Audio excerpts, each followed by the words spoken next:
Yo, what's up mga ka-vlog? Magandang araw sa inyo lahat, magandang buhay. May gagawin nga pala tayo dito sa ating Magenta. Click 125. So mag-magic lower tayo dito. Pababa natin ng konti. Ito pala ang gagamitin natin. Try lang natin to kung nahulog pa. Try natin to kung papasok to dun sa kanyang ehe sa loob. So ayun, bubuksan na natin kasi naka-lower to. Kunti lang, balik tayo yung camera. So ito nga pala mga ka-vlog, no?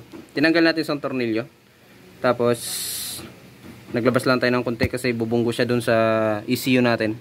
Delikado, baka may mangyari pa dito sa ECU natin, cover, no? So ngayon, pag magic lowered natin to, tatakid na natin yung dalawang tornilyo niya. So ayan, simulan na natin. Yon, sinimulan na nga natin pagbaklas dito sa ating gulong para matanggal na, para makapagsimula na tayo sa pag-magic lowered natin. So nandito nga pala is kailangan lang natin gumamit ng mga siyempre pambaklas. So natanggal na nga pala natin yung ehe. So bagong repaint lang yan mga ka-vlog, yung ating outer tube, kaya may mga dumidikit pa na pintura, pinagbaklasan natin. So ito ay nasobrahan lang sa higpit ng ating tornilyo nung tinanggal natin yung isang tornilyo niya, kaya medyo hinigpitan talaga natin, kaya kailangan pang pabukahin yung sa may butterfly niya, kung tawag doon, di ko alam, basta yung ilalim, kaya kailangan pa. So tinanggal pala natin dito yung siyempre lock muna sa ilalim para mapatuloy yung mga langis niya. Kung napansin nyo, sobrang itim-itim na talaga ng langis ng ating shock. So ito nga pala yung ating pang DIY na pantanggal ng lock sa shock ng sa itaas. So yan, napapansin nyo yan. Meron nga pala niyan sa TikTok or sa Shopee o Lazada. Nakita ko siya nung huling meron na, para nasa 300 plus. So magbili kayo nito mga ka-vlog kung gusto nyo mag DIY. Malaking bagay ito, or may shop kayo, bumili kayo nito. Laki talagang alwan, kahit ikaw lang mag-isa, kayang kaya. Ito nga pala yung natapos na natin sa pagmamagic lowered, yung isa. Kung napansin nyo yung bakat ng ating ng tornilyo, nandun na siya ngayon. So ganun talaga, ganun siya kababa, nagmagic, sobrang magic nga. Hindi naman na tayo kung nakuha natin yung gusto natin. Kunti lang nga palang spacer natin dyan, 3 bola. Kung napansin nyo, bola yan ng click mga ka-vlog. Parang tanda ko is 11 grams. Tinanggal ko lang yung niya, tawag dito, yung rubber. Kaya kung gusto nyo, yun ang gamitin nyo. Pero kung may clutch spring kayo na XRM 110, pwede yun mga ka-vlog. Sa paglagay pala niyan, kung bola ang gagamitin nyo, bola mo na ilalagay nyo bago yung spring na stock. Pero kung kung spring gagamitin nyo na XRM, ay okay lang kahit saan dun, mauna, walang problema. So ayan, ngayon lalagyan natin ng langis yan, tapos pabalik na natin. So pansin nyo, laking pakinabang yan mga ka-vlog, ako lang mag-isa nyan, kaya ko mag-magic lowered.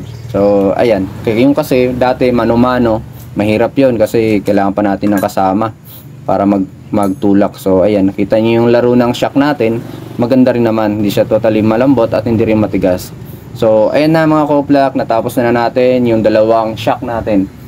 Pansin nyo, medyo maganda na ito mga ka-vlog, kaya install na natin ngayon. Wala nang paligoy-ligoy pa dahil sa kaboringan, nakagawa pa tayo ng magic lowered. So yan lang mga ka-vlog, no? Pag ganun ako, pag naboboro yung ako dito sa shop, ganyan ginagawa ko kung ano naisipan ko magbaklas, kahit nalinisan na yung panggilid niyan. After 1 week, 2 weeks, pag ako'y walang ginagawa, baklas na naman yan. Kaya halos sa akin nalulustrate ang mga tornilyo ng mga motor ko. Joke lang yung mga ka-vlog. So ayan, ang naisip natin dito mga ka-vlog is bibili tayo ng pitch bike ECU pang rapid backfire natin sa New Year. So hindi natin kaya sa stock ECU mag-remap tayo ng pang backfire. So bibili tayo. So pansinin niyo mga ka-vlog nga pala, tinanggal ko pa rin yung isang tornilyo para medyo lowered pa rin, kasi plano ko dito para hindi ko na siya baklasin is bibili ako ng engine support para baba na yung unahan at saka pahabain na lang natin yung likod. So ayan nga pala, install na natin yung gulong ulit para makita na natin yung bounce ng shock natin. So ayan, no, ganyan lang tayo maggawa pag kahit ako lang mag-isa, kayang-kaya ko. Nga pala, susunod is bibili tayo ng rotor disc para bagay dito sa ating shock. Parang sa tingin ko is maganda. So, yun nga pala, tapos na. Nakita nyo, ang ganda ng play. So, maganda yung mga couplock, lalo na pag sa lubak, kasi proven na yan, at saka tested pa. So, ayan nga pala, nakita nyo, natanggal pa rin natin yung isang tornilyo at isa lang tinakid natin para medyo bumaba pa rin. Hindi naman sasayad mga couplock dun sa butterfly natin, yung outer tube.